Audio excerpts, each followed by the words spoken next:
What's up guys, Blake here from GuideToVaping.com, and today I'm going to be reviewing the VaporTech Morpheus Sub-Ohm tank by LonghornVapor.com.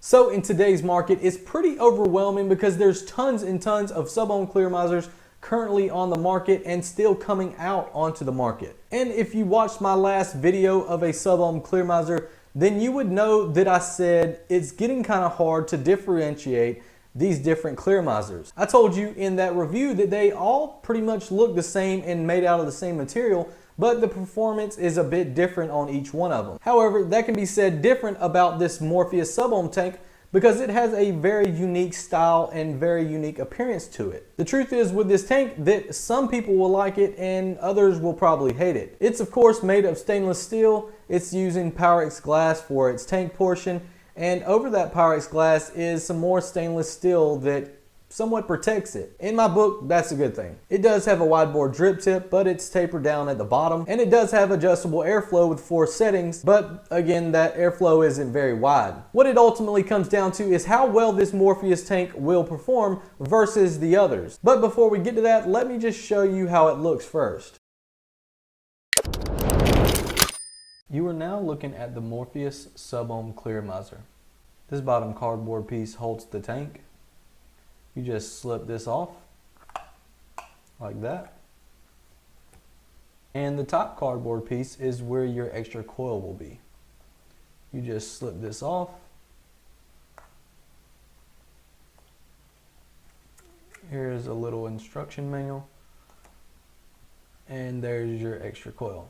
So now that you have the tank out, you just pull it off of this cardboard piece that it's snug onto. And then you have your Morpheus tank.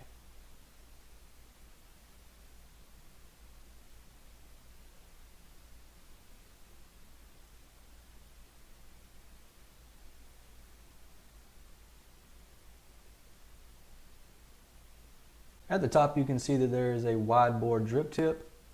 The drip tip is removable. And right here you have your adjustable airflow ring. Now this adjustable airflow on the Morpheus has 4 different settings. You have 1, which is this hole right here.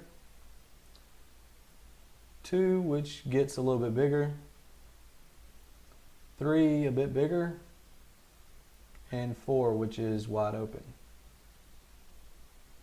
Now as you can see, this tank portion is made of Pyrex glass, but it has a stainless steel cover design over it. That being said, if you drop this device, you probably won't break the Pyrex glass. So to unscrew this bottom base from the tank itself, it's a bit difficult. You only have this much room right here below this ring, and if you mess with the ring, then it's just gonna move like so.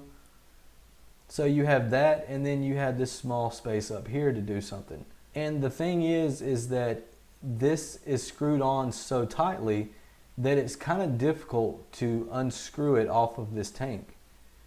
You'll see when I unscrew it right now. So I'm doing it at the bottom right now. And it's screwed on there really hard. Now I'll try it from up here. It's just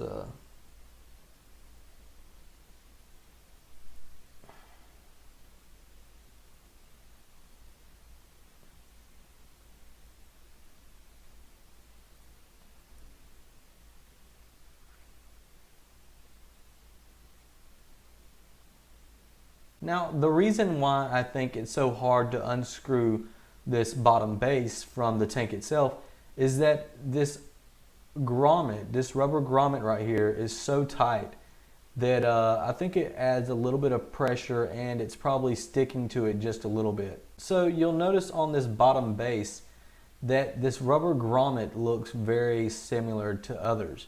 For example, the Aspire Atlantis. And then when you pull off the coil,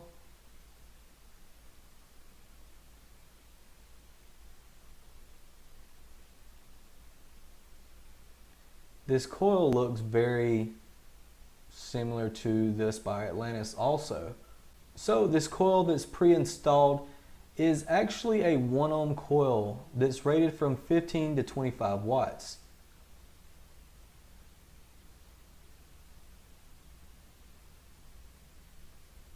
And even though the Morpheus has this quite unique design on the outside as far as this stainless steel, it looks very similar to an Aspire Atlantis on the inside as well.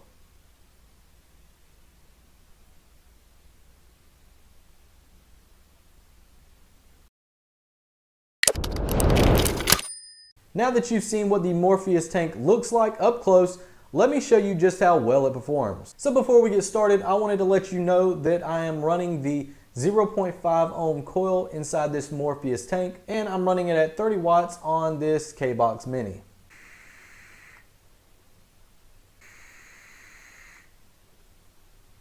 $30 watts wasn't doing it for me, so let's go to 35.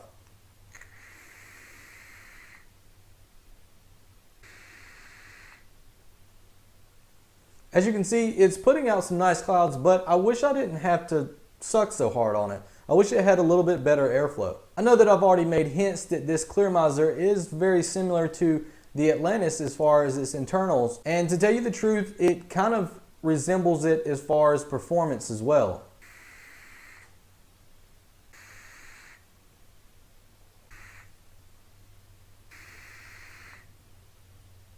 Again, the vapor is on point. It seems to be wicking well, especially at 35 watts. I'm going to turn it up just to see what it'll do. Now I've turned the K-Box Mini up to 40 watts. Let's see how well it performs here. A little bit stronger hit. A lot more vapor. It seems like it's wicking well. So in my opinion, for this Morpheus Sub-Ohm tank, this really isn't the best clearmiser out there, but at the same time, I really don't have any real complaints. I mean, what we're really looking for in our Sub-Ohm tanks is performance, and the Morpheus definitely gives you that. As long as the tank wicks well and it puts out the clouds, then I think it's good in my book. So if you guys want to get your hands on this Morpheus Sub-Ohm tank, then you can go to longhornvapor.com. And as always, I appreciate you watching the reviews.